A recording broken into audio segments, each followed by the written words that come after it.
the daughter of an immigrant, it is imperative that black people from other places understand the disparate difference that they exist from black people in the United States. It is not the same.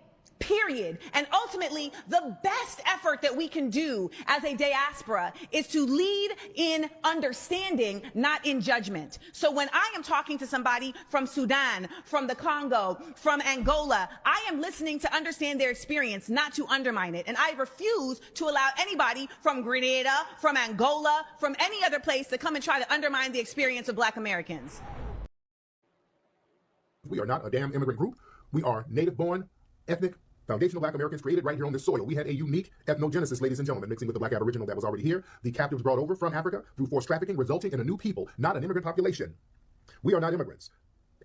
Captives did not immigrate. They were absorbed into an emerging population that already existed on this land. Many Black people were already on this land prior to European arrival, and then the people forced over, blended in with that. That created an ethnogenesis, ladies and gentlemen. That is not no damn immigration in any sense of the word, ladies and gentlemen. Immigration, that implies voluntary entry. That implies making a deal. That implies pledging allegiance to a new nation. No, that means leaving somewhere and then going somewhere better. No. We had an extremely unique situation, not even comparable in any sense of the word to some damn immigration. You don't immigrate into fucking slavery. You idiots. You don't immigrate into slavery, lynchings, and beatings. It's disrespectful to even frame the narrative like that. These people are so damn disrespectful, it's ridiculous. We didn't immigrate into abuse. We had to overcome that. We don't immigrate into being property. We had to overcome that. Disrespectful ass. These people piss me off. It's not even remotely the same. A lot of the stuff we were before the ethnogenesis were deliberately, violently stripped, removing the very definition of what a damn immigrant is. Foundational Black American identity was shaped by American soil, the laws, the oppression here, the survival strategies here, not immigrant assimilation. We had to start from scratch and get everything out of the mud. Immigration means somebody's helping your ass. Nobody helped us. We had to get it all out the damn mud. We didn't have a DACA program. Nobody gave us a credit card with some money on it the minute we got here. No. Nobody had little food pantries and stuff waiting on us. We had to create our own cuisine out of scraps. The hell? It ain't the same. We ain't no damn immigrants. Dominicans are not black. We are not black. And no matter how much Black Americans cry about it, we're not black. We will never be black. Yes, I look black, but we're not black. And it's just a reminder to Black Americans who are so pathetically forcing Dominicans to label themselves as black. But we keep telling them we have our own culture. We know black papi. They still force it on us. So just a reminder, Dominicans are not black. I don't identify myself as a black person anymore. I identify myself as a Jamaican person. I've always identified as a Grenadian. American one, and I'm not black. Everybody was shocked at that statement. Like, black? What are you then? Like, I'm a person. What is black? So what are you? Yellow, like lemonish? What is that with? It's difficult because I don't identify as being black. Also, like, I was not black, I'm African. It's a big difference. You know what I'm saying? I came in a plane, they came in chains. I'm passenger in their cargo.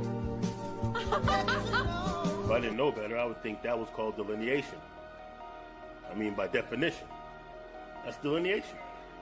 That's not a bad thing, but what's the purpose of them delineating?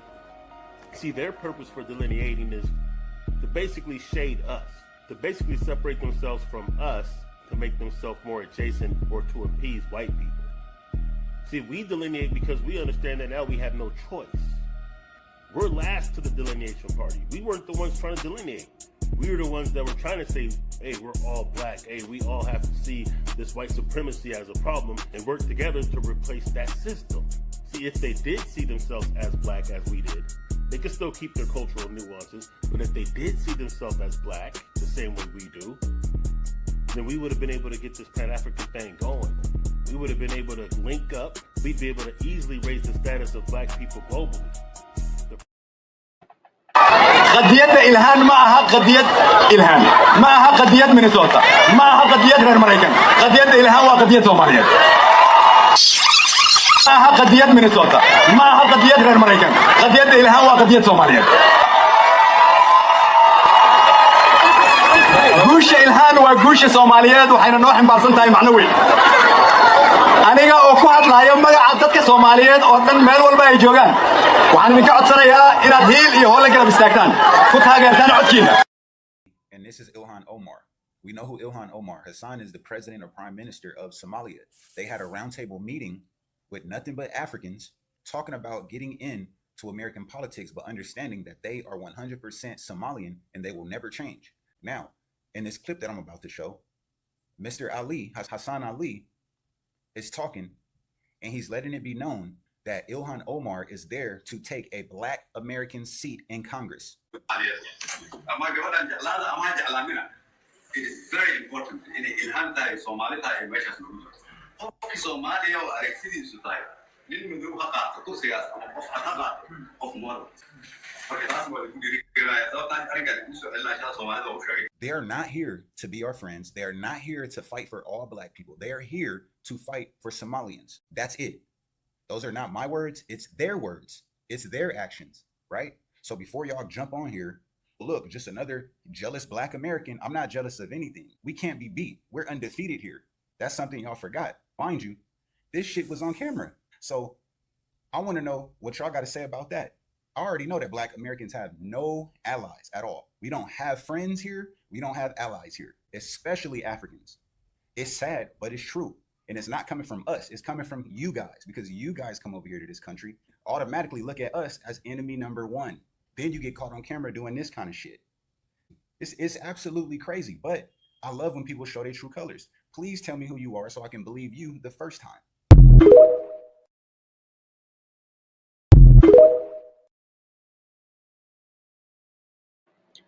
All right, so the link is out there for anyone to hit the link. While you are deciding whether or not you're going to hit the link and share what you think, I want to start here. So no one with an American history education can deny that the so-called African American, our ancestral commitment to Pan-Africanism, right? It's pretty well documented. Dating back to the early 1900s, our ancestor W.E.B. Du Bois, however you like to say that. For me, that's tomato, Du Bois. He flew to the UK to attend the very first Pan-African Congress, okay? The first Pan-African Congress, which was held in London, and he helped draft one of the Congress's official statements called Address to the Nations of the World.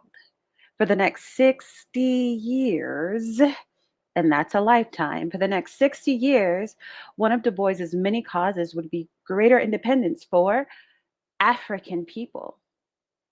I feel like Sister Soldier when I say that. Sister Soldier would be like, African people. Finally, another indigenous Black American who was putting it down, something Cornel West couldn't even touch for African people. I digress. Finally, in about 1960, he was able to visit an independent Ghana, as well as traveling to Nigeria. So 1 year later, Ghana invited Du Bois back to oversee the creation of the Encyclopedia Africana.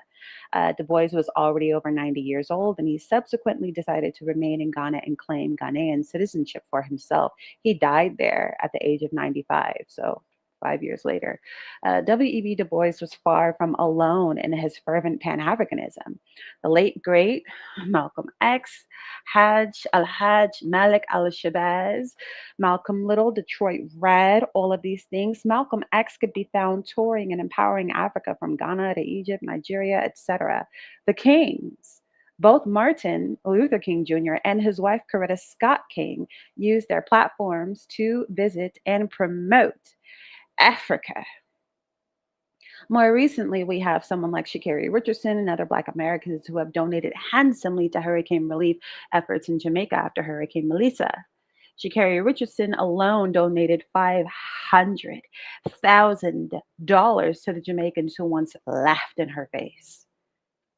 But because of the caliber of her heart, that Negro heart that beats in her chest, that indigenous Black American heart that beats in her chest, she wasn't about to let the actions of a few Jamaicans destroy how she feels about the many.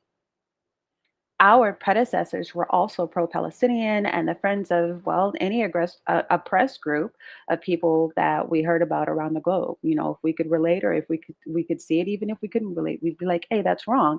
It was Dr. Martin Luther King who said, injustice anywhere is a threat to justice everywhere. So like, we all about it, right?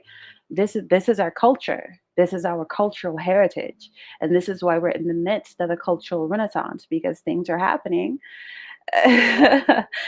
We've been looking at this Pan-Africanism for decades now, and we're like, is it time to change courses? So from Maya Angelou to Oprah Winfrey, we find Indigenous Black Americans, male and female, dropping millions of dollars in and on Africa. The late, greatest of all time, the original GOAT, Michael Jackson, donated so much to charity that, I mean, he has saved economies. I mean, especially to Africa. His We Are the World campaign, USA for Africa, 1985, that charity single still rings throughout the nations of the world. If that weren't enough of a portrait of the Pan-Africanism laying deep in the heart of the American Negro, you also have Heal the World, Earth Song, Liberian Girl, Man in the Mirror, all music that went around the world by the most influential person since Jesus Christ, centering Africa and her people. All proceeds being what? You guessed it, donated to Africa. I was a toddler when I first saw Man in the Mirror, the music video, and I promised myself, newly potty trained, promised myself that I would, quote, help those kids. And as an adult, I traveled myself to South Africa and throughout East Africa, and I kept my promise. So where is yours? Where is the return on our investment as Black American freedmen? So you see, I can only think of a few instances wherein Pan-Africanism has been reciprocated. Indeed, 3 countries even come to mind: Mexico, Cuba, and Libya. Sure, Akon and Ghana dish out citizenship and passports, but at what cost? Because the last Black American woman I heard about living abroad in Ghana, who went out there and bought land and property, was slain and it ran off her land. The claim against her being that, sure, she purchased the land, but was only supposed to build it up and live off of it for 50 years. And after that 50 years, everything you built, everything you accumulated, you got to return it to the people you purchased it from. There was no true homecoming for her and many other Black Americans who claim to have been hustled and bamboozled, taken for a mark, a fool, run amok in their, quote, back to Africa endeavors on the African continent. So no, I'm not going to be talking about Ghana here. I'm going to be talking about Mexico, Cuba, and Libya. Mexico may not remember the Alamo, but Black Americans are always going to remember being able to run to Mexico fleeing slavery. You have Guerrero, you have Dispar, you have people who were able to flee slavery to the point where there are indigenous Afro-Mexicans, you heard me, indigenous Afro-Mexicans to date who still celebrate Juneteenth. Without the internet, without anybody telling them, but because that ancestry is mixed and we belong in some part to their ethnogenesis, there are little Afro-Mexican communities that still celebrate Juneteenth. Black America will also never forget Cuba. Cuba's commitment to hiding our Black Panthers, like the late, great Assata Shakur and many more. A lot of people talk about Assata Shakur because her case blew up, but Cuba was faithful to the cause of Black Americans, right? Refusing to give them up to the American government when pressed for them. So there's gratitude there. Even where we may or may not disagree in politics, there's always going to be gratitude there. And lastly, and probably, I don't want to say nearest and dearest to my heart because I really appreciate Cuba, but Muammar Gaddafi of Libya, the man who was a blessing to his people and the worst thing possible for those against his people. This African Arab who was a true Pan-Africanist, who some say was taken out for his commitment to unite Africa's currency and back it by their gold standard because there's plenty gold in Africa.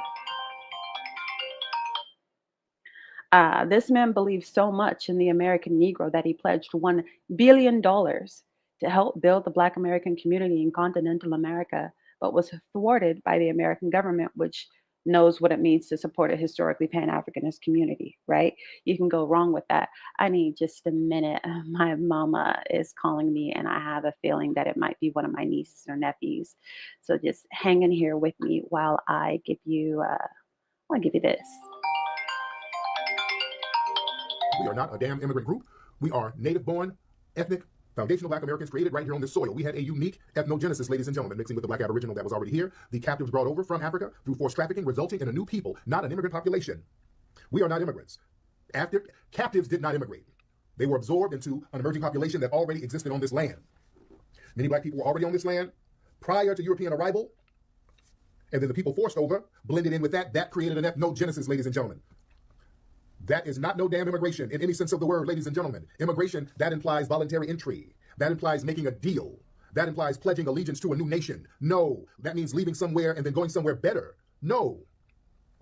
We had an extremely unique situation, not even comparable in any sense of the word to some damn immigration. You don't immigrate into fucking slavery. You idiots. You don't immigrate into slavery, lynchings, and beatings. It's disrespectful to even frame the narrative like that.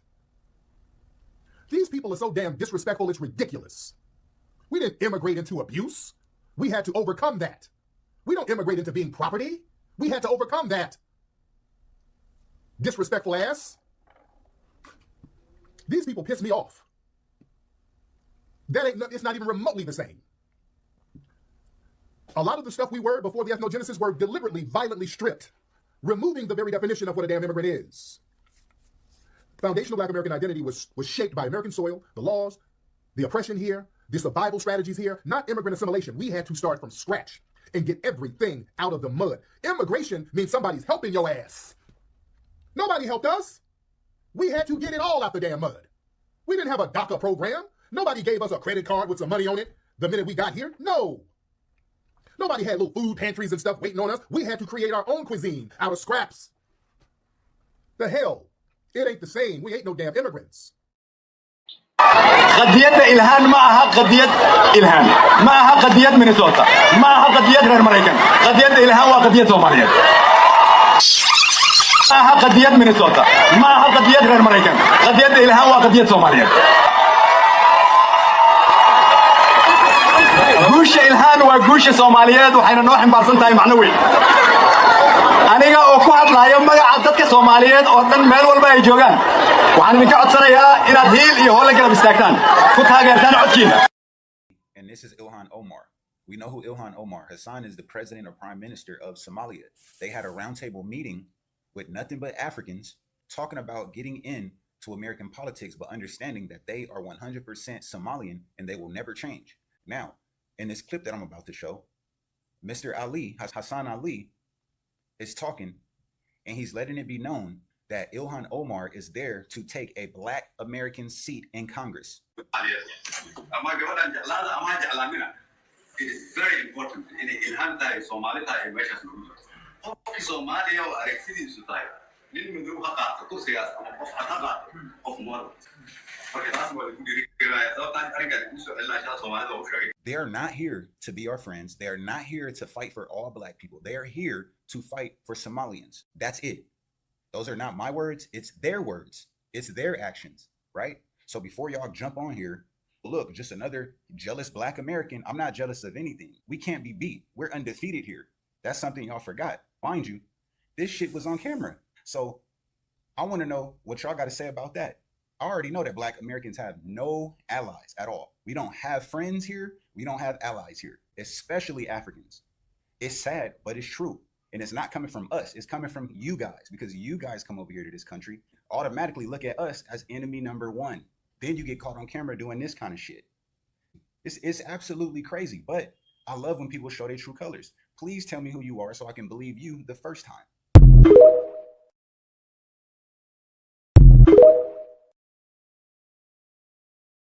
Just talking about Muammar Gaddafi before my nephew called. Today is his birthday, so we had, exchanged some things, and I gave him his gift yesterday. Anyhow, Muammar was incredible.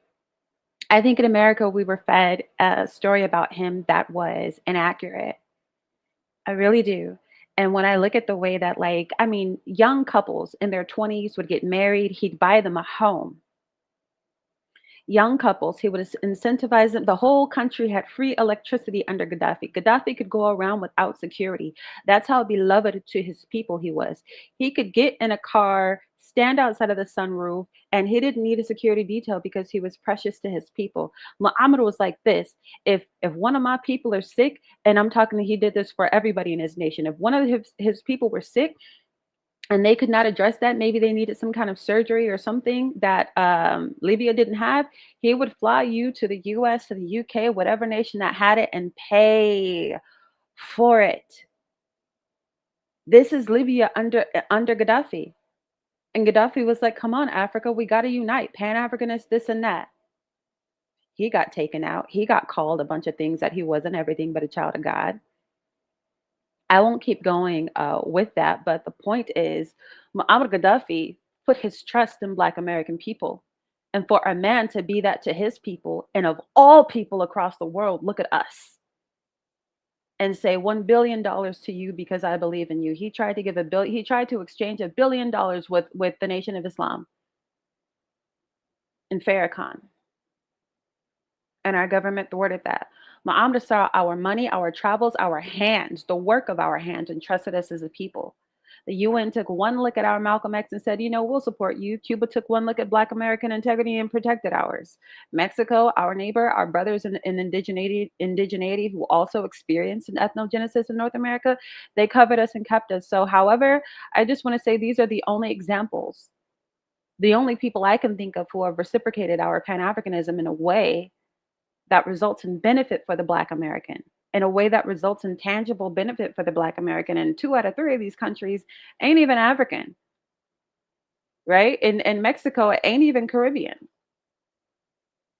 So lately, and I'm going to get to the panel prompt in a minute, but lately, the Black American, we have been flanked with Black and Caribbean people all over the world, African and Caribbean people all over the world, negating and sabotaging the Black American community.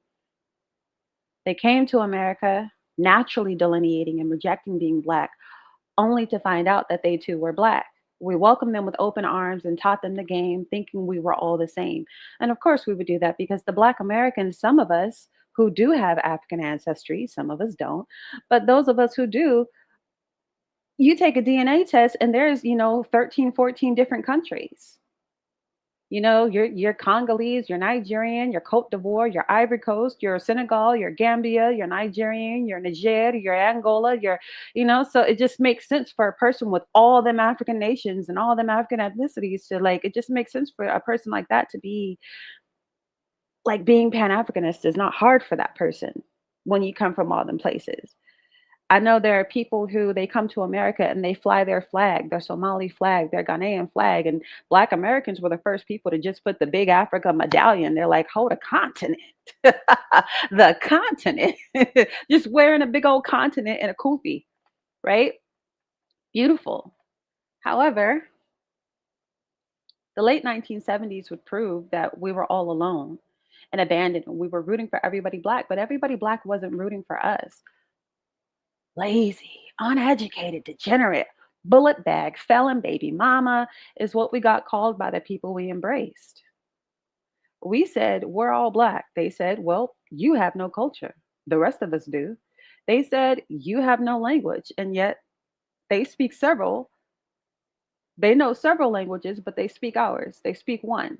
They speak ours primarily. And it's odd for them to say this about language because they're like, oh, if you had a culture, you would have a language. You don't have a language. I'm like, y'all don't say this to the Mexicans, Dominicans, or Puerto Ricans, though. Don't you think that's funny? Or did you ignorantly think that Spanish was the original language of these people? No, Spanish is the language of their European colonizers. This is far from the languages of the Taino and the Arawak and the Nahuatl speaking people. They speak the language of their colonizer, and you never say they don't have culture. But when it comes to us, you use it as a primary reason to say that we don't have any culture. And, Black Americans recognize the targeting and the bullying. And it's like, it's cool when they do it. It's a problem when we do it, right? So sickened by decades of this, Black Americans have decided to take a page out of y'all's book. You don't like delineation, but the truth is we're the last to do it.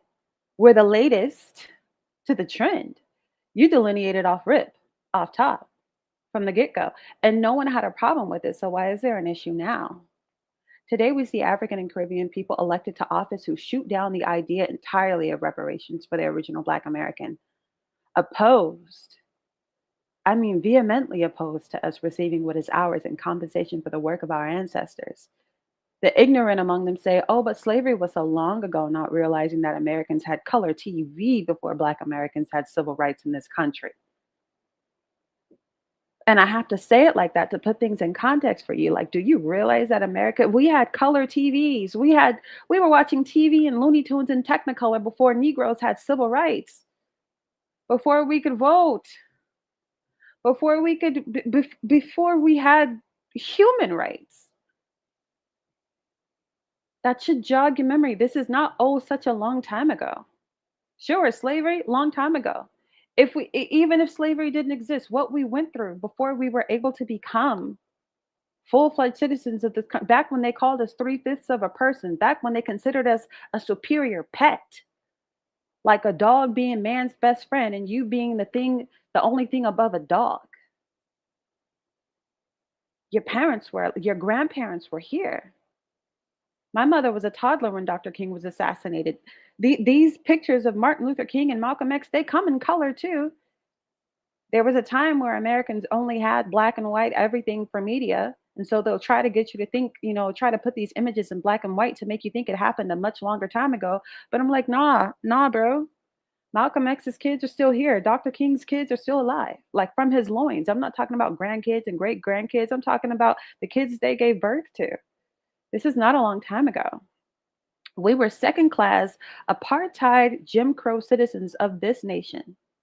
And then 10 years after we fought and died for our rights, right, in the 1970s, your parents started to show up and benefit from that struggle. But they were different from you because decades ago, the Asians, the Mexicans, the migrants, immigrants, they joined the Black student unions and the Black marches and protests, and they united with us and they showed gratitude. They wrote about us. They wrote home about us. They said, hey, these Black Americans are like this. Hey, the Samoans created a Samoan Panther Party. They're like, hey, we got to get like these Negroes. Like this is what's going on. Some of these Asians, they went back to China. They're just like, yo, we got to get buck. We got to here's the African American blueprint. Like we got to hop on this. And not that they said African American, because we all know that was a term not created until 1988 by Jesse Jackson, who fully claims all of his Cherokee ancestry, but I digress from that. Today, the Black American has empowered communities that undermine their own, and that's the big problem. Because of this, Pan-Africanism has lost its appeal to the American Negro, the so-called American Negro. The so-called Black American has been bullied out of their own category of even being an African American, that term Jesse Jackson created in the 80s. Because naturalized citizens from Africa say, no, I'm the real African American. I heard Myron Gaines say that. He said, I'm the truest definition of an African American. I'm Sudanese and I'm American. I'm an American citizen. So I'm the real African American. What are you? You're just Black, right?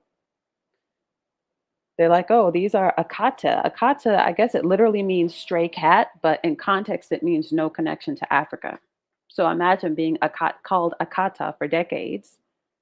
Somebody saying you're cut off, you have no connection to Africa, and then you say, fine, I'm not African. And they're like, wait, nigga. Wait a minute, Negro. Not so fast to that delineation, sir. So at first, that hurt, right? For people to be like, oh, like for people to occupy us. Like, you're not African American, we're African American. Oh, you're Black American? Well, I'm a Black American too. Hand over that scholarship, my boy. At first that hurt, but today we say, fine, have it, right? Because we are a people, we've been reclassified several times since Walter Plecker, and we can do it again. We say, hey, they're right. Our nearest African ancestors are centuries away. We don't know them. We're Black Americans.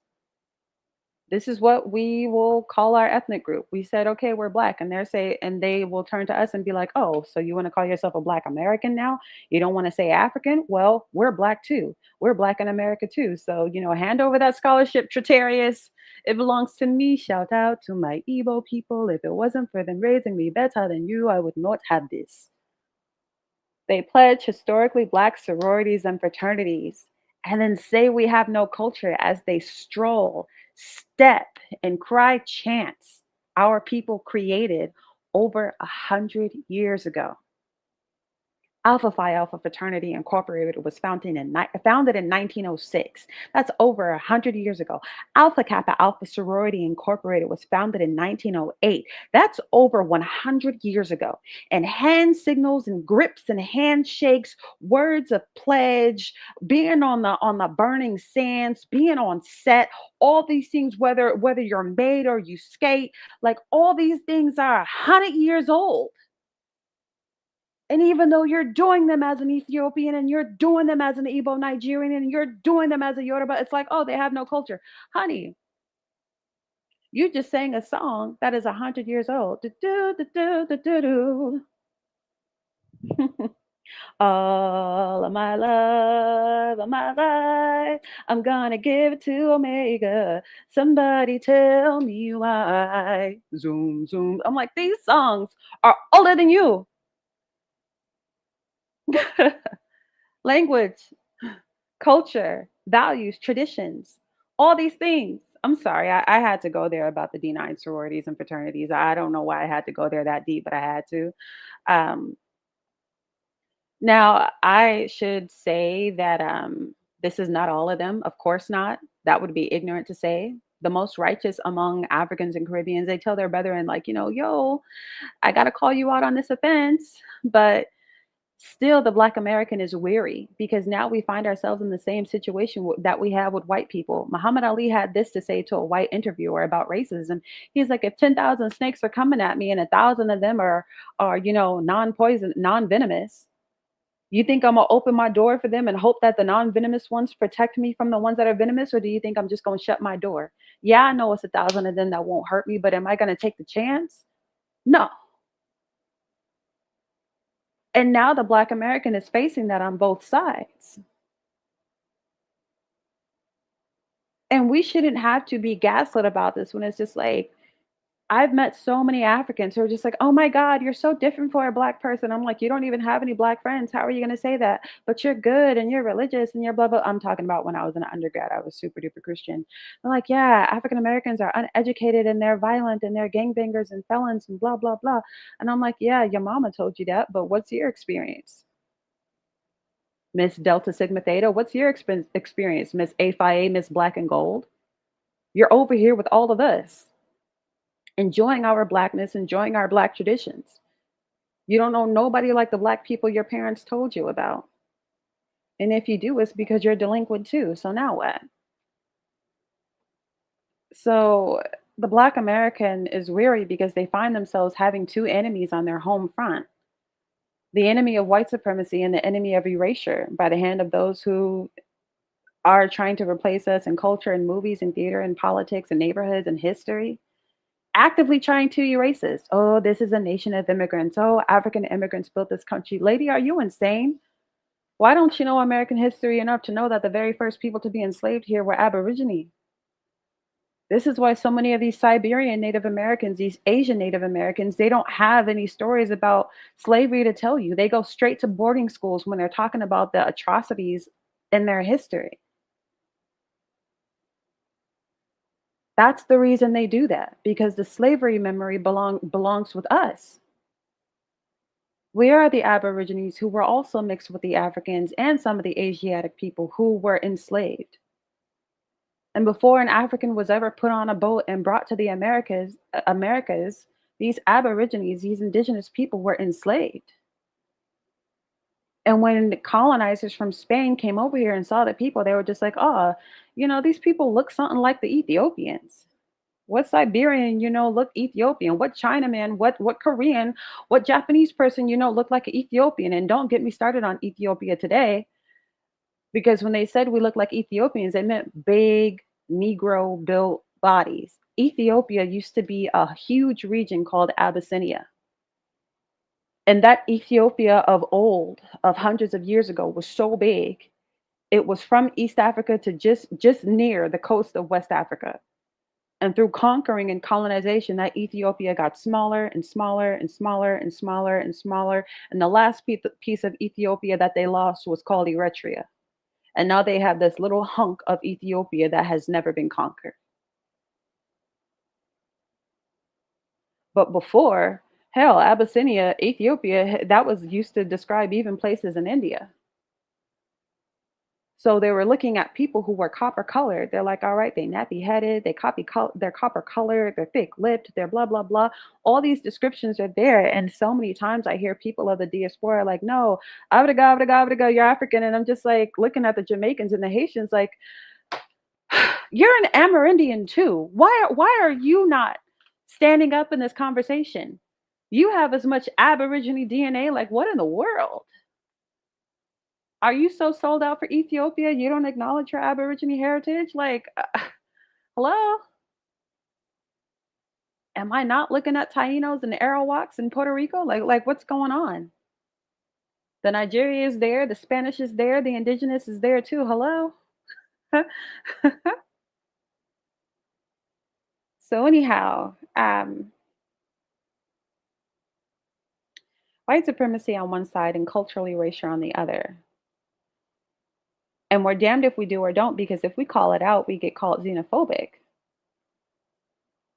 And of course, we feel put in a box by that because xenophobia has never been our way. We've always been welcoming. The people all over the world say that Black Americans are the most welcoming, non-judgmental people. It's the reason why we have the most biracial people. We're not just going to throw you out because you're a different color or because you have dark skin or light skin or whatever. Like, we end up making the most biracial babies, except for Chinese women. I think they date interracially more than every other population. But, Black men are a close second to Chinese women. Anyhow, that's not what this is about. In light of all of this, we gather ourselves around ourselves and say, delineate. We draw a line in the sand. And I should say, it's not to divorce love for the diaspora. It's not to disown African heritage for those that may have it. We simply uphold our own ethnogenesis and cultural ingenuity and abandon anyone that disrespects that, because we're tired. We don't want to be on TikTok arguing with you. We don't want to be on panels arguing with you. We don't want to hear you talk about how our mothers don't have culture, how our grandmother was just ew. All that's ugly. And I'll tell you something about a destiny swap. When people want a destiny swap with you, they want to get into relationship with you and fight with you. And then if you lose the fight, that's how they take your energy. And this is a great big Daniel Kaluuya, I'm so sorry to have to say it, Cynthia Erivo playing Harriet Tubman, playing African Americans and Get Out. Whoop you. It's a big old destiny swap. Do you really want that? If you don't even engage in the fight. Like, engage in decent conversations, engage in true exchanges of information in safe spaces, but like all that hatred stuff, don't even engage in that. So now I'm getting back to the panel prompt. The panel prompt is, how has Pan-Africanism benefited the Black American? And my one caveat is that you cannot use the examples that I gave.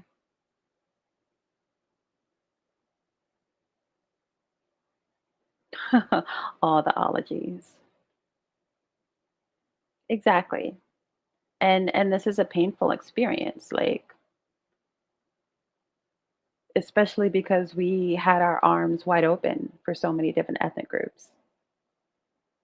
So if no one can come up here and tell me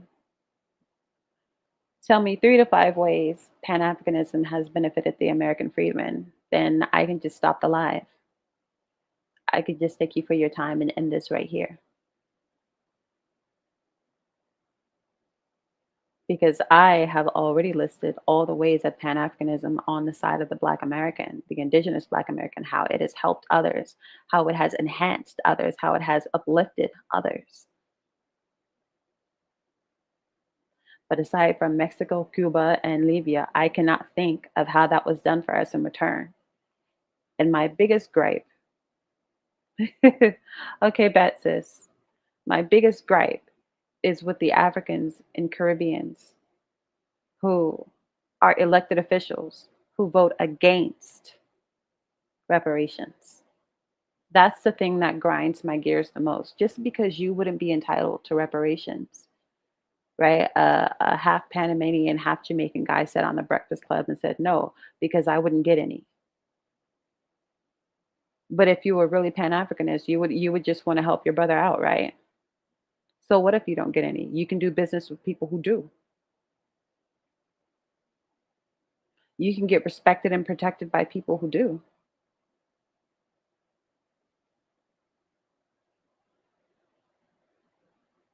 It has highlighted the lack of reciprocity leading to this moment. You are reaching to what happens to the least of us happens to all of us.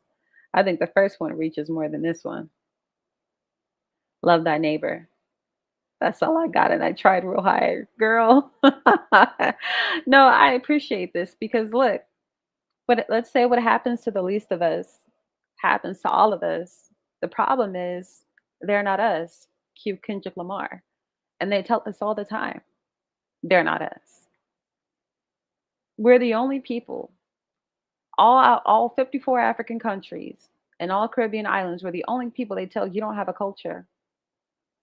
You don't have a culture. You don't have a like you're just nothing. You don't even know where you're from. And they say it like it's funny. They say it like it's funny. Like, first of all, some some really ignorant woman said, "How can you be foundational Americans if you never found America? That means you found it." And I'm like, what's wrong with her? Like, she doesn't wear foundation on her face. You know, foundation means base. You know, it's the platform upon which things are built. You know, it's the bottom part. What's with this language here? Well, you didn't discover America, so how can you be foundational? You didn't find it first. And I'm like, wow, this is the conversation people are having. And this is why we have to create spaces for thinking people, because people will just say anything. They'll just say anything.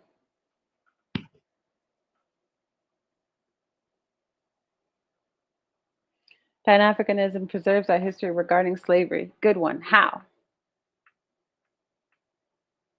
Because I don't think it does at all.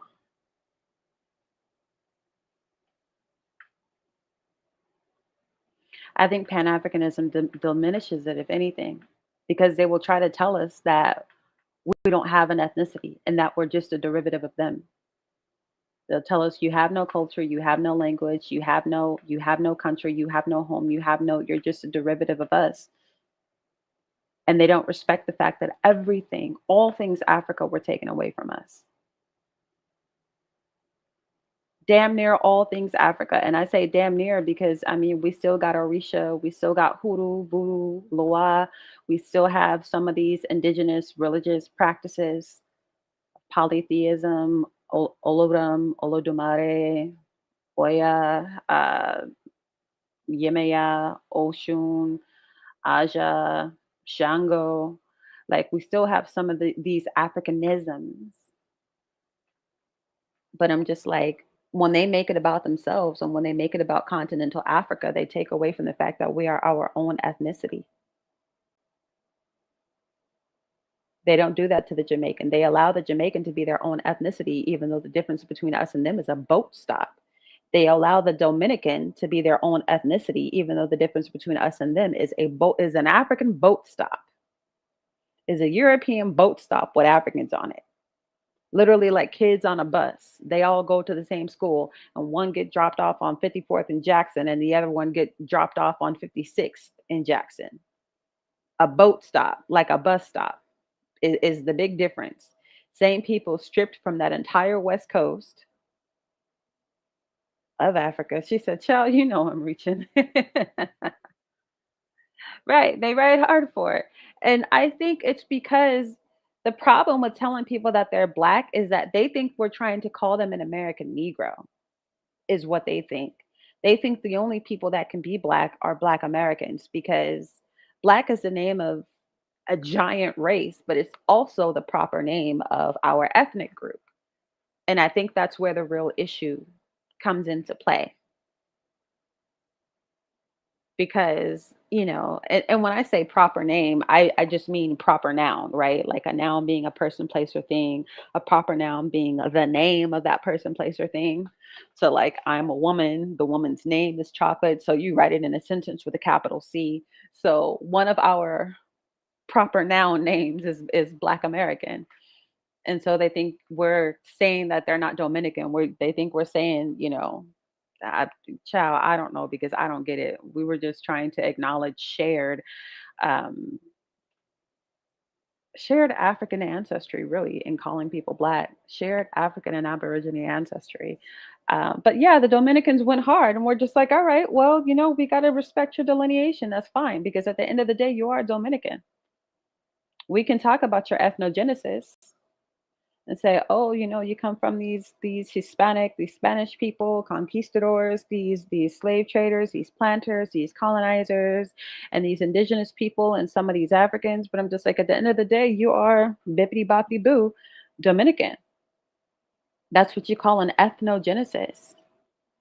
Where these people are, it's like getting put in a pestle and mortar. You got your cardamom and your cloves, and you grind it down into a powder. It's like, well, now you can't separate it. Now it's just a tea spice. It's like, oh, I put in my cardamom, and I put in my star anise, and I put in my clove, and you ground it down to, a powder that you can't separate. That's ethnogenesis. It's like, all right, well, here you are Dominican, so, that's fine. I played a video earlier. I'll bring it up again because it looks like nobody can come up on the panel and tell me. It looks like nobody's coming up to tell me how Pan-Africanism benefits the American Negro. I was waiting for somebody to, I don't know, bring up Dr. Umar or something. But yeah, let me, here we go. Dominicans are not black. We are not black. And no matter how much Black Americans cry about it, we're not black. We will never be black. Yes, I look black, but we're not black. And it's just a reminder to Black Americans who are so pathetically forcing Dominicans to label themselves as black. But we keep telling them we have our own culture. We know black poppy. They still force it on us. So just a reminder, Dominicans are not black. I don't identify myself as a black person anymore. I identify myself as a Jamaican person. I've always identified as a Grenadian. American one, and I'm not black. Everybody was shocked at that statement. Like, black?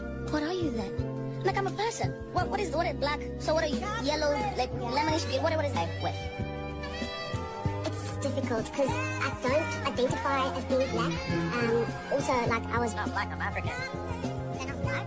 No. It's a big difference. I came in a plane, they came in chain. I'm passenger in their cargo. If I didn't know better, I would think that was called delineation. By definition. I think that's crazy. And that's so hate-filled. It's like, why would anybody want to be united with you after that? He's not the only African who's ever said that thing about, like, nah, I'm African, they're black. I came over here, as a passenger. They came over here as cargo. Like, I came on a plane, they came in change. Like, we're different. And they associate that with superiority. And it's like, we ain't said nothing to them. And they'll all be like, I grew up, my parents told me you guys were like this and this, but I really like you. And I'm like, our parents didn't raise us like that. There was not a Black American parent in the 1970s, 80s, 90s, early 2000s telling their kids, stay away from these Africans. They're dirty, they're filthy, they're immoral, they're corrupt, they're lascivious, they're just lustful, disgusting, like none of us. We didn't talk to people like that. And yeah, Zane, and then they have all these jokes about how, like, oh, we sold you for liquor and cigs. We sold you for alcohol and smokes. That's how much your ancestors were worth to us. Ha, ha, ha, ha, ha. And I'm like, well, laugh it up. But now you have a group of people who don't want anything to do with you. Now you have a group of people who are just like, we can't unite with that.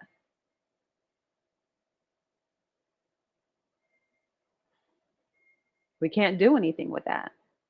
Now you have a group of people who understand that we were never all black. It was never that. You said exactly what you. No, I'm not black. I'm Jamaican. I'm Dominican. No, I'm not black. I'm Nigerian. I'm African. No, I'm not black. I'm blah blah blah. And you meant it. And we're like, all right, well, we're foundational Black Americans. We're ADOS. We're ADOS. And they're like, no, no, no, no. They want us to have an open group while they have closed groups.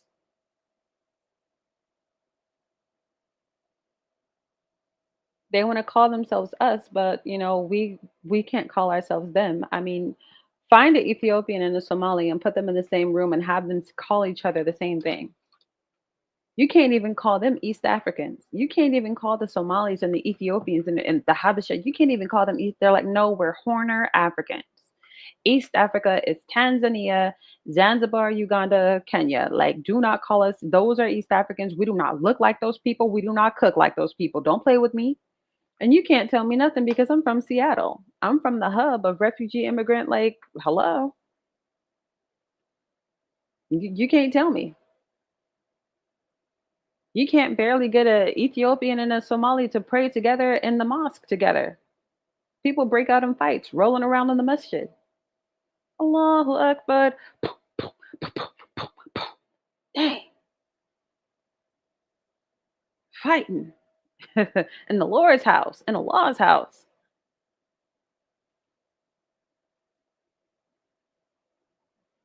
They all get to be something that belongs to themselves, but us, no.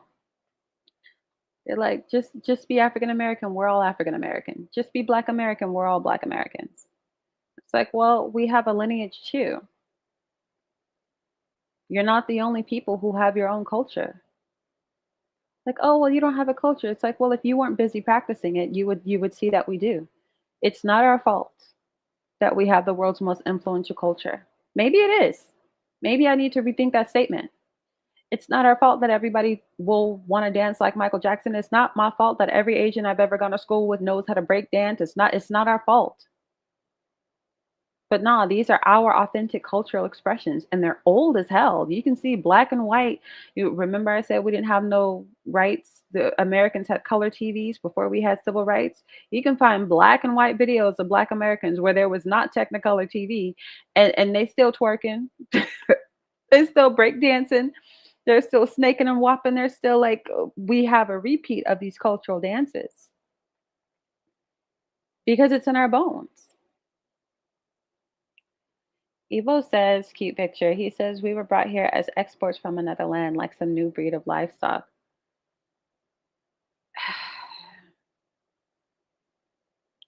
And that's disgusting. And I think that's why Tariq Nasheed gets so, in this clip that I have here, so upset about people trying to call us immigrants. It's like, this is not an immigration situation.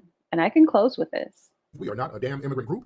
We are native-born, ethnic, foundational Black Americans created right here on this soil. We had a unique ethnogenesis, ladies and gentlemen, mixing with the Black Aboriginal that was already here. The captives brought over from Africa through forced trafficking, resulting in a new people, not an immigrant population. We are not immigrants. Captives did not immigrate. They were absorbed into an emerging population that already existed on this land. Many Black people were already on this land prior to European arrival, and then the people forced over, blended in with that. That created an ethnogenesis, ladies and gentlemen. That is not no damn immigration in any sense of the word, ladies and gentlemen. Immigration, that implies voluntary entry. That implies making a deal. That implies pledging allegiance to a new nation. No, that means leaving somewhere and then going somewhere better. No. We had an extremely unique situation, not even comparable in any sense of the word to some damn immigration. You don't immigrate into fucking slavery. You idiots. You don't immigrate into slavery, lynchings, and beatings. It's disrespectful to even frame the narrative like that. These people are so damn disrespectful, it's ridiculous. We didn't immigrate into abuse. We had to overcome that. We don't immigrate into being property. We had to overcome that. Disrespectful ass. These people piss me off. It's not even remotely the same. A lot of the stuff we were before the ethnogenesis were deliberately, violently stripped, removing the very definition of what a damn immigrant is. Foundational Black American identity was shaped by American soil, the laws, the oppression here, the survival strategies here, not immigrant assimilation. We had to start from scratch and get everything out of the mud. Immigration means somebody's helping your ass. Nobody helped us. We had to get it all out the damn mud. We didn't have a DACA program. Nobody gave us a credit card with some money on it the minute we got here. No. Nobody had little food pantries and stuff waiting on us. We had to create our own cuisine out of scraps. The hell? It ain't the same. We ain't no damn immigrants. And I'll close with this. I knew a Somali woman named Ikra Osman, and she was just like, Chocolate, we do not, that's my legal name. They're like, We don't deserve African Americans. And she was obviously a rare woman to even be able to say this, to even find it in her heart to speak this way about the so-called African American. And I say that the way that my ancestor Malcolm X said it, because he said in a very famous speech, "You and I are Aborigines, but you don't like to be called that." And I say to Brother Malcolm now, what we do now, we're ready for the title now. We weren't ready before. We're ready now. Um, and that's why he would call us the so-called African Americans and Afro Americans, because it's not really who we are. It's not really who we are. Uh, Martin Luther King said in a famous speech, the Negro languishes in the corners of his own land, because our primary ethnicity is Aborigine. It's not African and it's not European.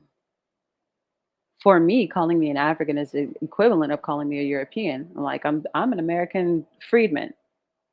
The ethnogenesis, it's just a different group of people.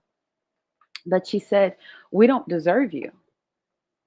You guys have such soft hearts. You guys are not made out of what we're made out of. And she said to me, how are you going to be Pan-Africanist when we're not even pan ourselves? And Zane Good has this example of somebody braiding the hell out of her scalp thinking she was Igbo, and then relaxed and got nice once they figured out she wasn't.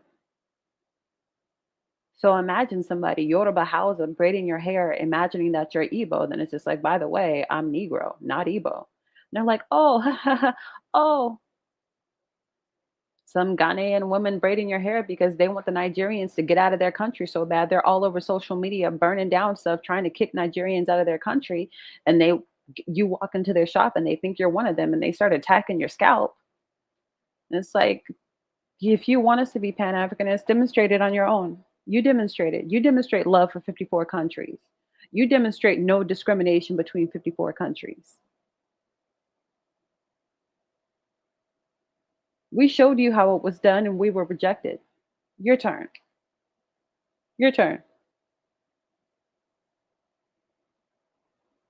But my thing is, there's a level of treachery here. And some people say you can't come back from treachery. When we bring you here and we put you in our clothes and we donate to you and we say, bro, you're black. I know you're Somali, but you're black. I know you're Ethiopian, but you're black. And I'm telling you this because I'm trying to help you. Our unity was denied. Our unity was denied. They played on our soft hearts. They played on the fact that we wanted unity. Not all of them, but too many of them. Right? Not all men, but too many of them. And we're like, we don't want to play this game anymore. We no longer feel safe with you.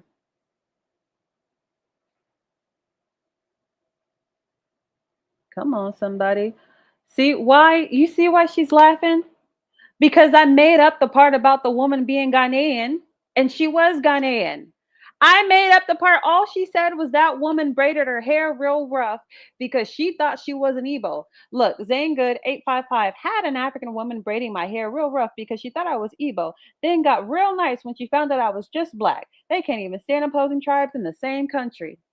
Now, I made up the part about her being Ghanaian, and then 57 comments later, here she comes cracking up like, oh yeah, guess what?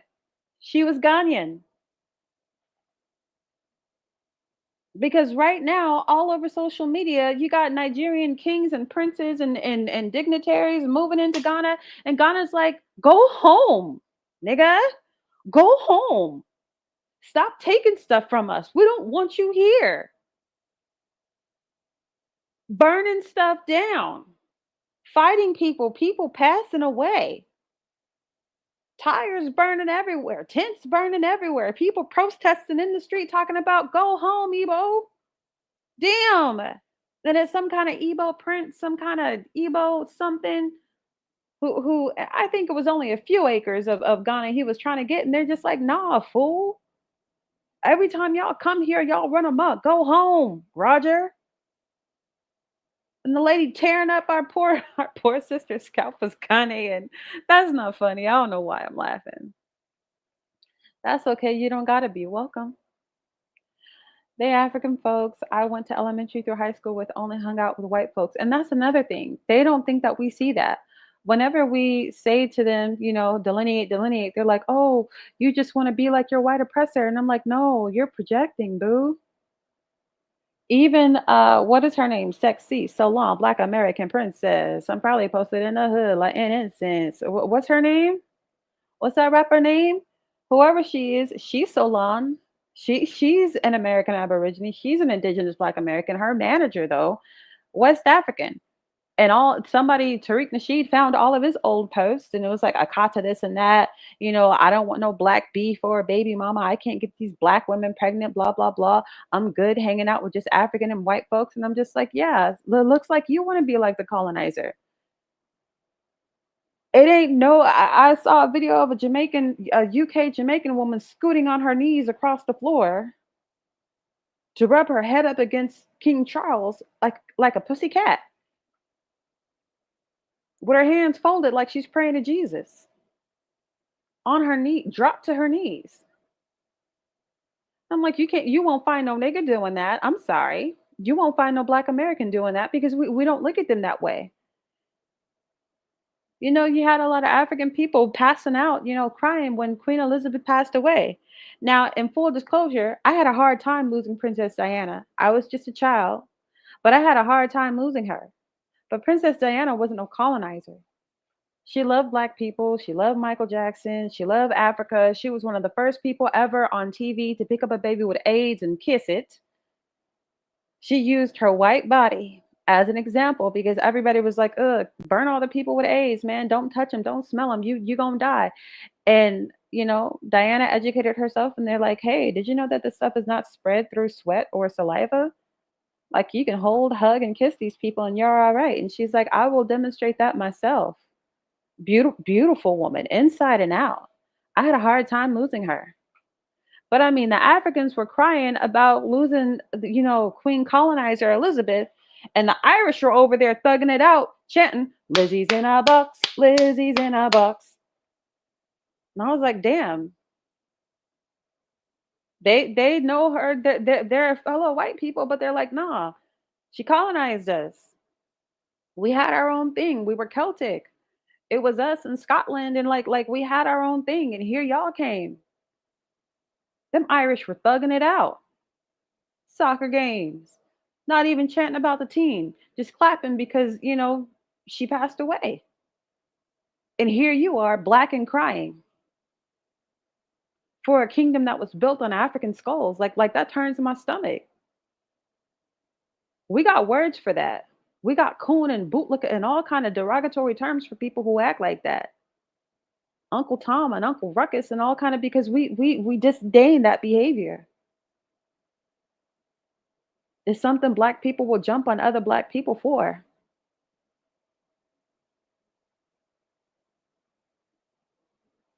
So I mean, the coonery accusations, I'm like, girl, you can cut that out. We're not impressed by these people. We live with them all the time, every day. Like, oh, Black people are always boycotting and angry. I'm like, yeah, point blank, period. Because we're always upset or angry with something that they've done, with some kind of legislation, with some kind of nonsense, with some kind of cop that gets away with unaliving a unarmed Black American boy, girl, mom, daughter, infant. Yeah, we're always upset with these people. We're not licking the ground they walk on, homie. Can you imagine Kendrick Lamar scooting across the ground to get his head pet by King Charles? Could you imagine? It's not like we don't have coons, but coons are ashamed of themselves. And you know what? They're isolated from the community too. They're not the norm. That's weird behavior to us. 97 was a good year though. You know what? Zane. The term light skinned Black, I hear Black Americans, it's just annoying because outside America, some of us so-called light skinned Black people identify as brown people. Yeah,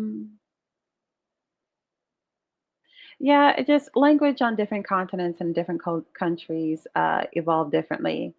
But we have all terms, not just light skin. We got yellow, high yellow, we got red, Just all kind of words and terms, especially because colorism was a big deal in our ethnogenesis. I believe it. The way blacks in the diaspora worship whites is downright disgusting and shameful. That's why they should not hold seats in Congress speaking on our behalf. Exactly. I talked about this earlier, how there was a half Panamanian, half Jamaican guy who works for Congress, and he was on the Breakfast Club with Charlemagne the God talking about how he doesn't support reparations because him and his people wouldn't get any. And I'm like, here's the deal. You don't deserve any, not from America. I was saying on a TikTok live before I realized that that's not where I'm going to go for panel conversations. I was just like, look, the people of Congo, do they deserve reparations? All capital letters, yes. From America, though, no. You go and you petition Belgium because that is where King Leopold came from. That is where the guy who killed over 30 million Africans, that's his stuff. That's who you enriched. Jamaicans, do they deserve reparations? You bet your bottom dollar they do. But who enslaved them? Who did it? The Queen. You're going to have to talk to London. You're going to have to talk to UK. You're going to have to talk to the United Kingdom. But when it comes to who did it to us, we are here in the land of our oppressor. And the problem is it's theirs as much as it is ours. So we're just like, all right, give us what we got and we can, we can be done here. Give us back the value that we gave you and we can figure out a two-state solution or whatever. And they're up there with their Caribbean behinds and their African selves voting no on reparations. And I'm just like, Pan-Africanism, my ass. Because anytime you got something, anytime you get an opportunity to do something for us in return, like we haven't dropped loads of money on you. Name your African country. Name your obscure island and see if a Black American Negro hasn't donated to it. Visited and donated. Name it. The Shirley Caesar, you name it. But when you get put in a seat to do something for us,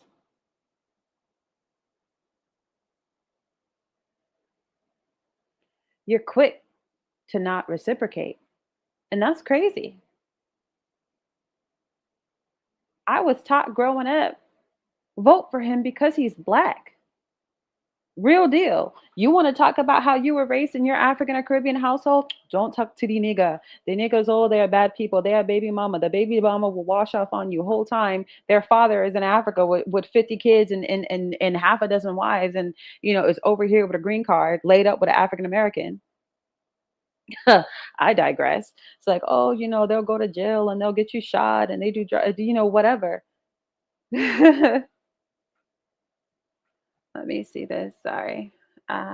Listen about how Africa pays us too. I mean, they certainly, the African something, African Congress, African whatever. There's a group called 2025 Reparations, and they're trying to get Black American reparations to go to Africa. The Kenyan woman who bought Essence magazine said her goal was to reroute African American money to the continent. And I'm like, y'all don't think we need y'all don't think African Americans need African American money? I mean, because it's what you do. You make fun of our EBT cards. You make fun of our the whole time. We're group number. We barely made the top 10. If you look at the 2025 research for who uses EBT the most, number 1, Afghan refugee immigrant people. They use it. And of course, the most people on it are children and the elderly. But if you're breaking it down by ethnicity, Afghan is number 1. Somalia is number 2. Black Americans don't make the top 3. Black Americans don't make top 5. Black Americans are number 9 on the list.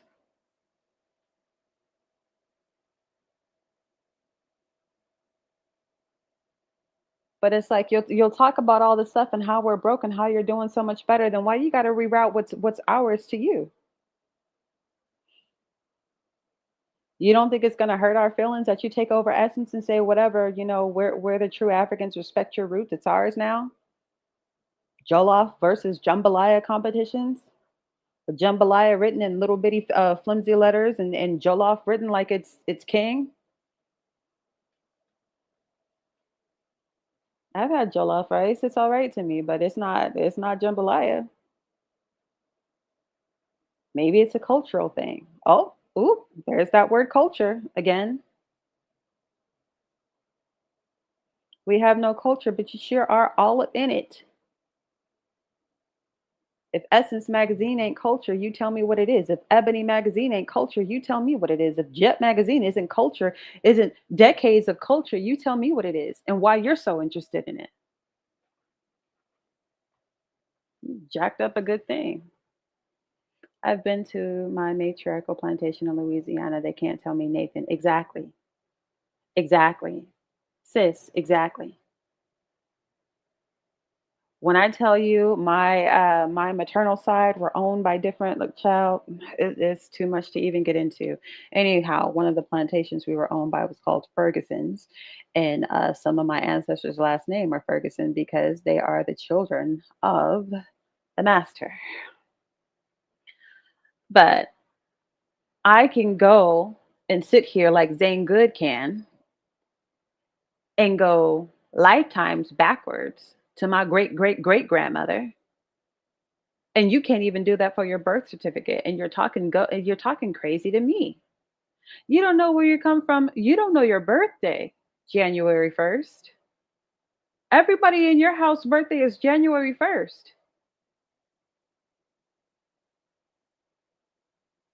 It's 40 something people in the mosque on the sister side, and over 30 of them, they're laughing about having their birthday on the 1st because they don't know their birthday. You going to tell me I don't know my lineage when you don't know your birthday? That's rich.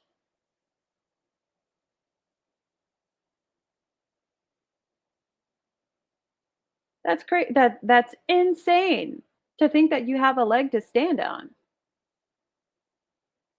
I got a birth certificate. My mama got a birth certificate. My mama's mama, and African American ain't on none of them.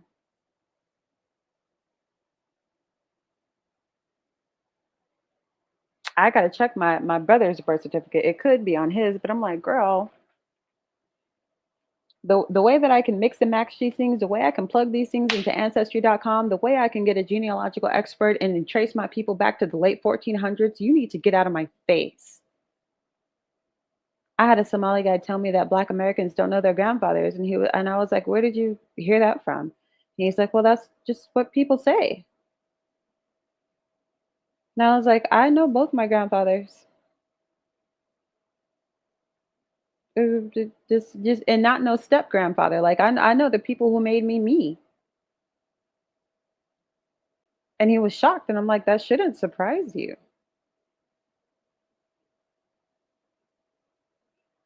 People having an intact lineage shouldn't surprise you. People being married in the okay, welcome Caribbean.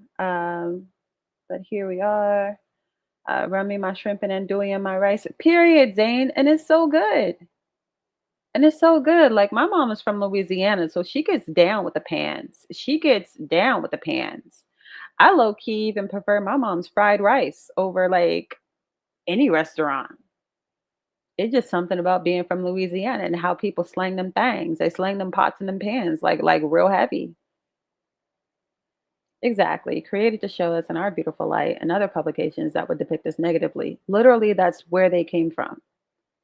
Literally, there was an untapped population of people in America who were not being represented. And these Black men fell upon a gold mine when they founded Ebony, Jet, and Essence magazine. Giving us Jet Beauties of the Week just to remind you, yeah, both of her parents are Black and she's bad as hell.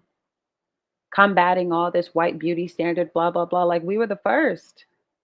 We were the first to do it. All the girls in all the other countries, I mean, even when I visited other countries, they're like, oh, fair and lovely. Oh, we must get the fair. We must get the fair skin. Oh, the fair is so important. I'm like, dang. I'm like, girl, you're a whole 10 and you're crying about being dark skinned. Like you're not even all that dark, homie. It just the mind warp of it all. That's why Beyonce had to hit the Southeast Asian community with that brown skin girl and put them in the video too. Like, hey, y'all colorism disgusts me. Y'all look fine in your color, all right? Now the whole South Asian community is talking about colorism. You welcome. Signed, a negress.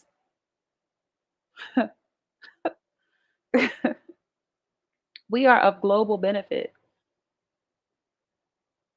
And about before that, and how about before that, one of my matriarchal bloodline grandmothers was pure Indian stolen off. I could throw my cup across the damn room. Stolen off the reservation. So the way I am rooted here due to lineage, run me. Period. Run me my me, nigga. My great great grandmother that I was just talking about on a Ferguson plantation was a full blood Choctaw. And that's why I side eye the people who say that they were here before us. It's not that I don't think Siberian Native Americans who, have Chinese, Korean, whatever heritage. It's not that I tell them they're not native, but I'm just like the very first natives of this land were enslaved. And when y'all talk about your painful history, you know what y'all never talk about? Slavery. You know what y'all are always talking about? Boarding schools, Trail of Tears, signing treaties, get walked off of land. What about all your ancestors who were enslaved? Right, because they weren't yours, they were ours. This is why I'm like, I don't mind when people say Native American are them and Aborigine are us. Because delineation again. It's the fact that you have no history of slavery. You have no memory of slavery. And in fact, you owned slaves.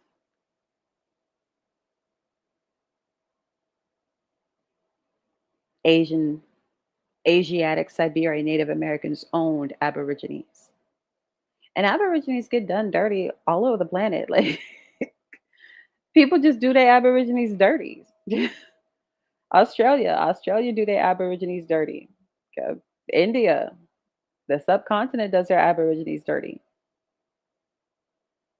You tell it, Jay. Mine too. Just talked to my loving papa last week, and my other papa passed 2017. Sorry, and left me an inheritance. They talking about stop inviting people to our cookout. Exactly, they don't get it, and then they want to tell us that we're not Aborigines, and I'm like, how are you gonna tell me? You swear up and down Malcolm X is such a noble man. He called us Aborigines before I did. You're not mad at him. The very first legislation in America before they translated the hell out of us. Before they kept remixing our names, it's Aborigine on every document. What are you talking about? We're not saying there's no African ancestry here. We're saying if you get humped by Africans and by Africans and Europeans, and your group is Aborigine, your primary mode of ethnicity is Aborigine. And we're not on the land of, this didn't happen on an African land. This didn't happen on the European land. We're here being born on the land of our Aborigine ancestors.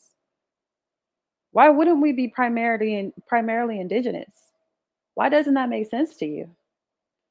There's so many forums right now. They're just like, oh, blacks are African. All blacks are African. And I'm like, no, they're not.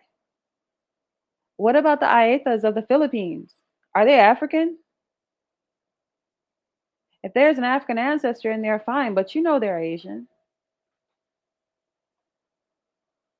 These Australian Aborigines are older than your people group, than the majority of your people groups. The only group of people on the earth older than them are Nelson Mandela's people. Them Australian Aborigines are Australoid.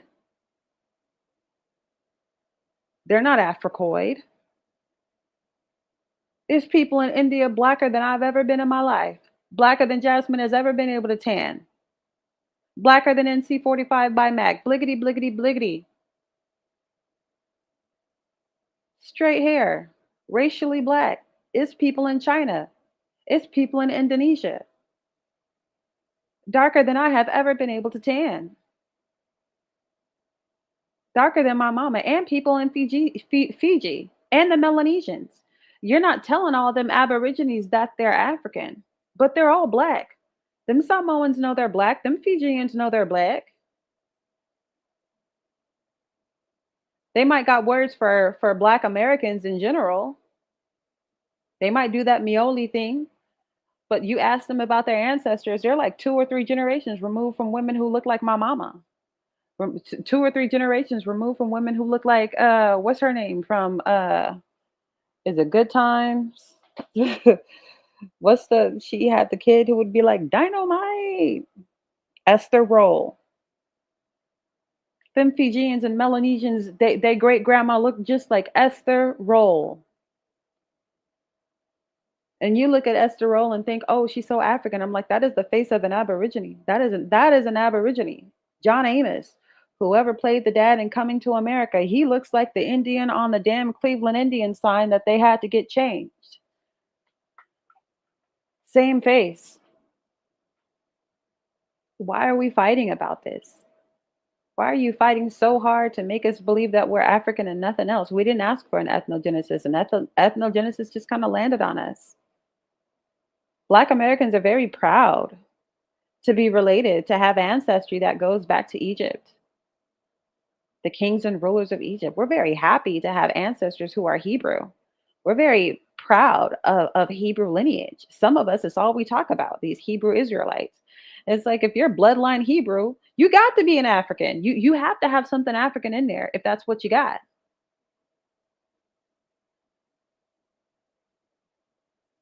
It's somewhere in there. From Ethiopian Hebrews to Igbo Hebrews, from East to West Africa, formerly of Northern African spaces, Egypt, whatever. Like some of these things you go in there and look at, some of these little pyramids and these little carvings you go and look at, they look just like you. People are proud of that. That ancestry is there, but that doesn't make us less Aborigine. We're just saying that if you were painting with colors, red, white, and blue, forget red, white, and blue. If you were trying to make, I don't know, you mixing blue and green and yellow and green, child, don't get me to go into kindergarten and mixing the primary colors. It's just that primary color. Nothing we can do about that. We know our lineage. My family owned restaurants and juke joints in Mississippi. We had pecan orchards for days. We have been doing our genealogy and only find tribes, no bills of sale. And that's a big deal, thoughts of a wildflower. That's a big deal. I be going through my stuff, my lineage stuff, and I'm just like, right, from boats. I know what you're talking about. Because I would have, and I'm not proud of it, I would have white people in my family show up on, ancestrydna.com, and they're just like, oh, Joe Schmo, this boat, 11 slaves, 6 boys and 4 girls or 5 girls, whatever it is. It doesn't feel good. But it's like when I'm looking for, bill of sale and this and that, I'm like, I have so far not found any ancestors sold from a boat. Now, when I do, I'm going to embrace them and embrace that. Because boat or no boat, my legacy, like, yeah, slavery is a part of it.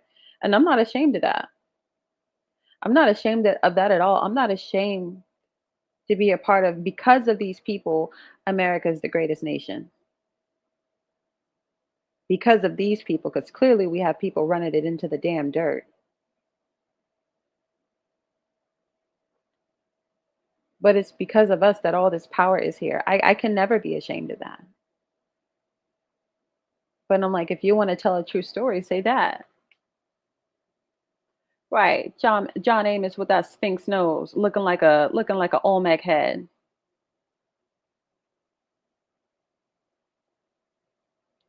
So anyhow, I see no one was able to shout out to Zane Good because she tried. She tried to answer the panel prompt, which was how has Pan-Africanism benefited the Black American? And the overall answer to that is, I think, well, it hasn't. We've been the Pan-Africanist benefit. People like Muammar Gaddafi, people, and we haven't been the only benefit by far. Well, not by far, but we have not been the only benefit. But like, we got down with Pan-Africanism. Pan-Africanism has not showed us the same love that we showed it. And we're not saying, oh, divorce the diaspora, divorce, people who need help. We're not saying that. We just need a little time at home. We just need to get our house in order. We've only been here for this many generations and we do better than you. Okay, bet. More of a reason we need to delineate, because we need to gather ourselves around ourselves and figure out what we gonna do. Exactly, Zangood. We're not doing one-sided loyalty anymore. I mean, East Africans, Ethiopians especially, used to hand me my ASS in undergrad. You have no culture. You don't have a culture. You're just a Black American, blah, blah, blah. All the time. And number one, I wouldn't talk to them like that because I was a Christian and I was like, I got to show these people Christ. I might be the only Bible they ever read. I would bite my tongue. I didn't say swear word. I didn't say shit, damn, fuck, bitch. I wouldn't do it. Not even when I was alone in my dorm room, all alone. I wouldn't say the words because I thought cursing was so bad and I was so sensitive about quote unquote sin. No premarital sex, no cursing, no alcohol, like just straight and narrow. So I had that as something holding me back. And also, I was raised a Pan-Africanist. Umoja Fest, Black Festival parades in the Central District of Seattle. I was raised a Pan-Africanist. And so I took that shit on the chin.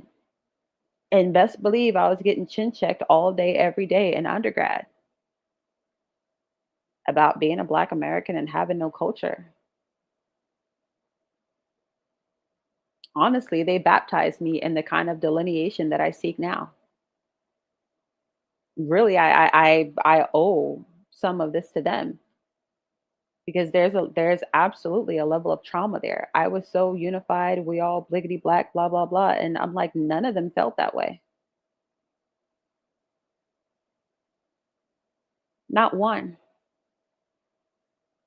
Not one of these East Africans, West Africans that I went to undergrad with, not one of them returned my sentiments.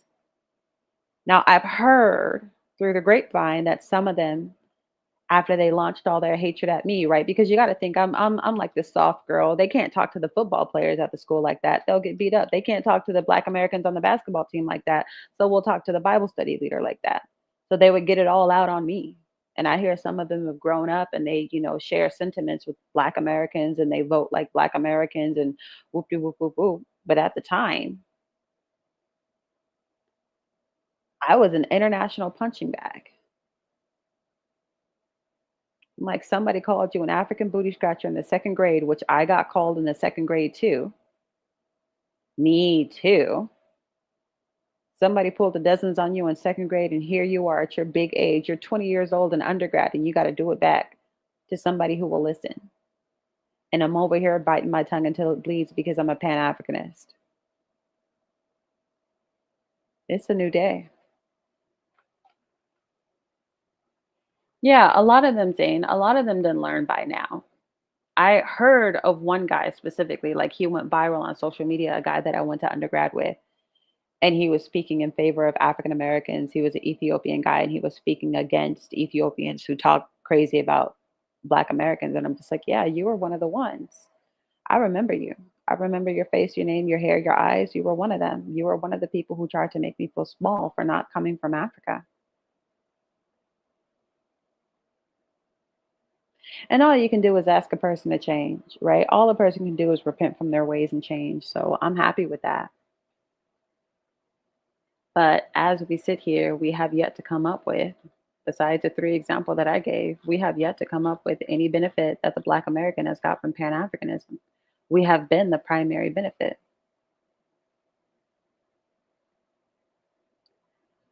That was just a diss in 1992. Let it go. Exactly. Like everybody got called African booty scratcher. Everybody. It was just funny in 92. I don't know why. Because what's really funny about it? It's just a weird set of words to put together. So somebody didn't learn them by now for sure. It's strange how everyone is trying to literally tether up around us and destiny swap with us, yet despise us at the same time. And that's how we know that it's hatred and a hostile takeover.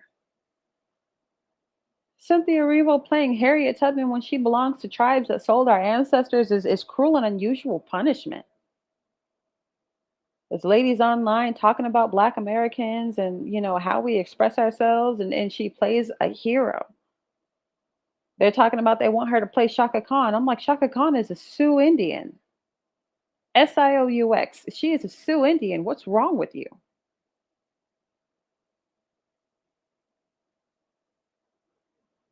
Is there not enough talent in the world? Is millions of us? You can't find one to play Shaka Khan when SZA is looking you right in the face?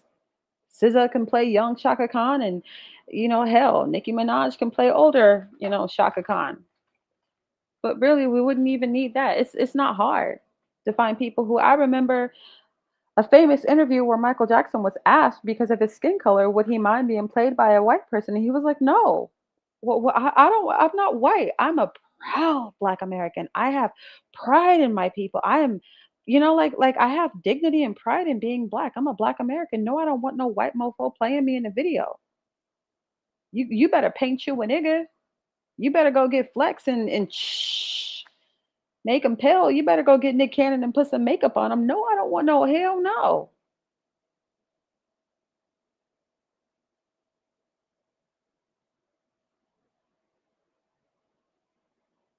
It's an insult. It's incredibly incorrect. And I was saying to Tariq Nasheed the other day on TikTok, I was like, this is why people swear up and down they don't know what a Black American looks like. Y'all remember the 90s? And it's crazy. Like, you had a lot of middle skinned Black Americans on TV, because now everybody is hella dark skin or hella light skin, right? They're hella dark skin or they're biracial. But remember when all them Cocoa Brown, like the men who were 90s fine?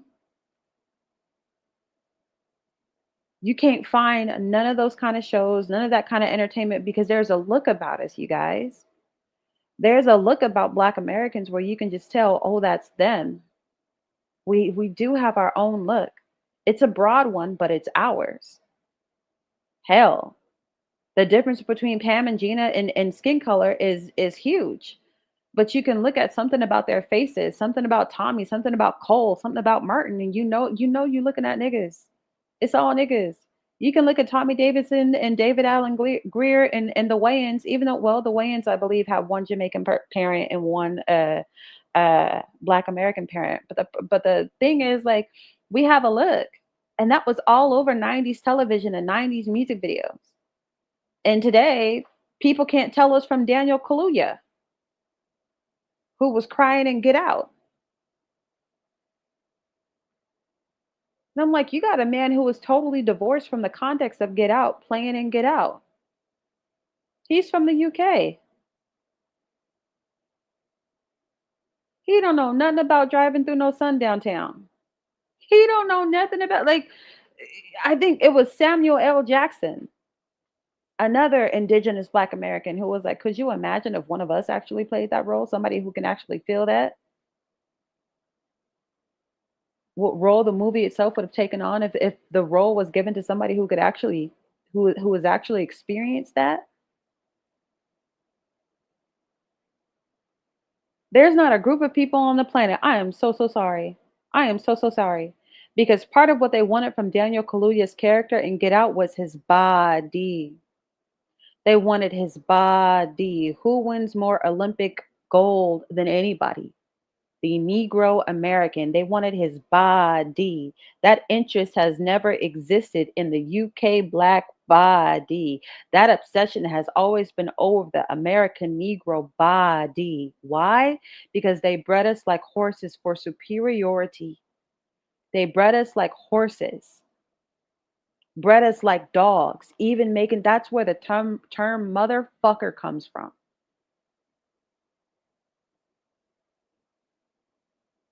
The plantations, they don't tell you, they'll tell you about the indigo plantation, the sugar plantation, the cotton plantation. They won't tell you about these breeding farms. And the breeding farms were the number one plantations. That they were the most when it comes to type of plantation. Breeding, they were the most. And just like they do with pit bulls and Rottweilers, if the mother and the son is the best, fine. Traumatic stuff. And then you want to turn around and laugh about that, like, oh, I'm African, blah blah blah. I came here on a plane. You came here in chains. We're not the same. I'm like, yeah, I got no love for you. I got nothing for you after that comment. You can say sorry, and I still don't have nothing for you after that comment, because those chains, I still feel them. They still hurt me. They're still heavy on me. Call it epigenetic memory. It's still heavy on me. I still hum like my ancestors. I still hum a hymn like my ancestors. Where can I go with you after a comment like that? What can I do with you after a comment like that? That's more than hatred. That's beyond hatred.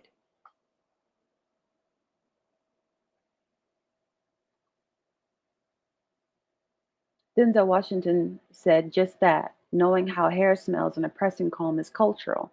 Exactly. When they asked him, they tried to make it be petty about, oh, well, do you really need a black director? It's like, no, I don't. It's not about his race, it's about the culture. Because somebody who knows what it means to smell, you know, a hot comb in the kitchen early on a Sunday morning, you know your first sister's getting her hair done, and you better get up and get dressed and wash your face and brush your teeth, because you're the third sister down the line.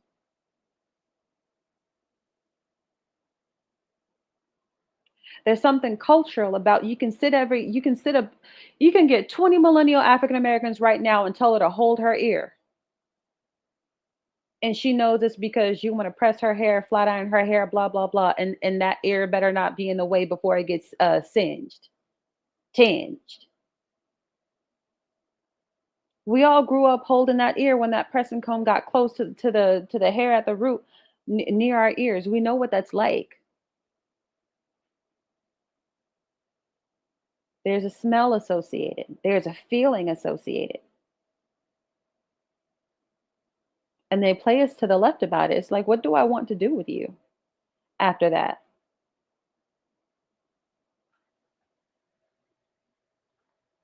Waking up to Anita Baker on the weekend to clean the home is our culture. And when you hear that, and when you hear Sweet Love coming out the speakers and it's loud as hell, you're like, oh, damn, mama's down there cleaning up. If I'm still in the bed when she opened this door, I'm going to be in trouble. So I'm going to pretend like I've been cleaning up this whole time when she opened the bedroom door, knowing I'm just getting out of bed. It was just a bunch of Black American football players dancing to Fantasia. Their game warm-up song was When I See You. You know that, I put your picture on the mirror. And the joke in the comment section was, all the men dancing are all the boys who were raised with a mom who would clean up on Saturday. That was the big joke. Because it's like, how are you, a football warm-up song is supposed to be like, let's go. If you want it, you can get it. Let me know. And they're like, I put your fit when I see you. It's like, yeah, mama had you up cleaner. There are just rituals and ways that we have that are all our own. Getting zero sleep before picture day so you didn't mess up your hair after recess is cultural. Girl. And that rite of passage where every Black girl, their hair gets frizzy and they think they're going to use water to lay it down and then they ruin their hair that day. Girl, the pressing comb. Having friends that lost their hair due to just for me in elementary school is cultural. Girl, the way we season our food without measurement. And I end up punching the air when people say, how do we go from 400,000 to 40 million? And I say they had breeding farms in a few hundred years. That's facts. Breeding farms. Breeding farms, of all the slavery movies they make, it ain't never been one about a breeding farm. I'm telling you, if that was in the cinema, that would be the thing to get everybody else on code with, give these people their goddamn reparations.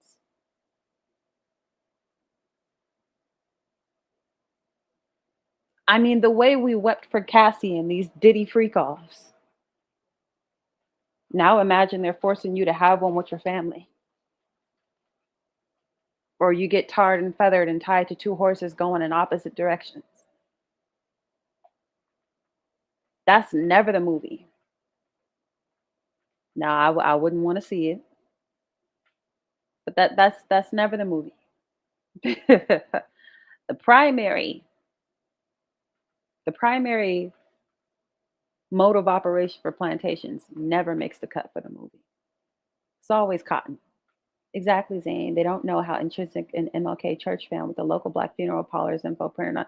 Exactly. We do. You don't even got to say, Martin Luther King fan is all you got to say to another Negro. You say that to anybody else, they're like, huh?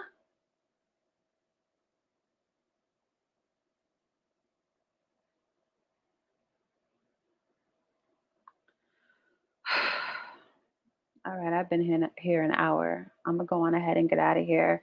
I didn't mean to hold y'all hostage like this. I just get to going and I go.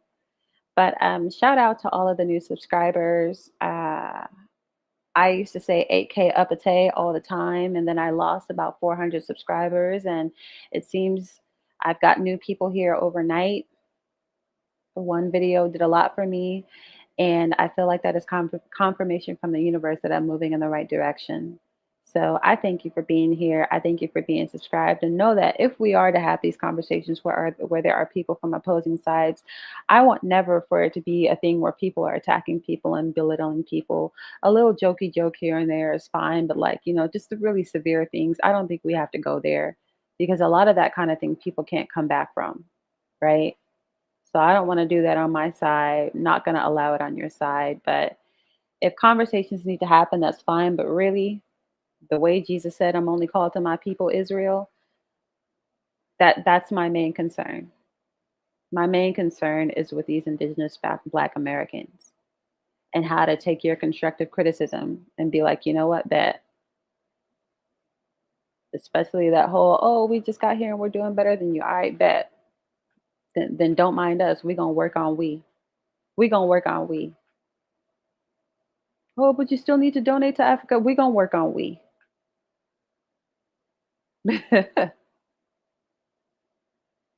I own houses and all your people own our EBT cards. Okay, bet. Thank you. We're going to work on us now. No, wait, nigga. Don't leave me, nigga. No, just bet. Thank you for the constructive, thank you for the destructive criticism. We got to get our house in order. So with that being said, I'll leave you guys with one of these and pop up out of here. As a daughter of an immigrant, it is imperative that Black people from other places understand the disparate difference that they exist from Black people in the United States. It is not the same. Period. And ultimately, the best effort that we can do as a diaspora is to lead in understanding, not in judgment. So when I am talking to somebody from Sudan, from the Congo, from Angola, I am listening to understand their experience, not to undermine it. And I refuse to allow anybody from Grenada, from Angola, from any other place to come and try to undermine the experience of Black Americans.